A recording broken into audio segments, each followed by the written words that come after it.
Welcome to this Monday Morning Intention. I saw a ton of discussion about how can I watch football games this weekend because the NFL season's starting. We had our first preseason game because I only have this cable or I have this and I don't want to pay $400 for season ticket. I've never seen so much energy put into that and fantasy football. Now, there is nothing wrong with being a sports fan. Sadly for me, I'm a Mets fan, so this year sucks. So much hope. And I watched a ball game last night, and they actually won a game, which was such a pleasant thing to see because it doesn't happen very much.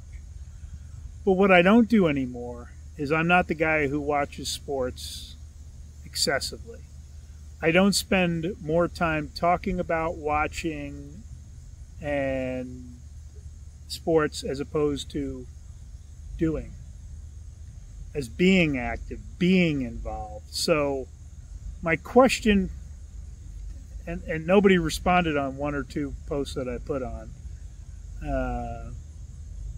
what are you doing to work on yourself and not be a spectator in life, a spectator of sports? Again, if I get an opportunity to go to a Chiefs game this fall,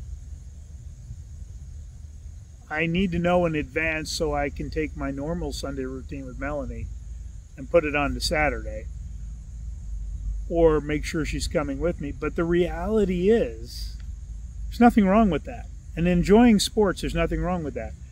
But if you're putting more energy and effort into watching sports, fantasy football, instead of self-development and time with other men, that you can go deeper than football and weather, I think you need to question your priorities. And in those groups I said, what's the last book you read and what are you reading now? And a couple of people that I asked that question, I got crickets.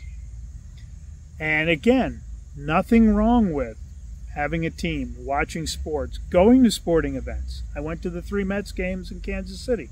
As painful as that was to watch. But at the end of the day, I will have gone to less than 10 baseball games this year. Right now I'm at 6. Because I think I went 2 or 3 times. I went 3 times, and then the Mets are in town. I went 3 more. I might go if I can get a bunch of men together to go for one in September, if I can get free tickets. But I'm not living my life as a spectator. I'm not managing or wasting a lot of energy on fantasy football. I played in the past, but just take inventory. Which man are you? Are you putting more energy into watching sports and fantasy football, or growing yourself? So that's your thought for today. Love you guys. Have a wonderful day.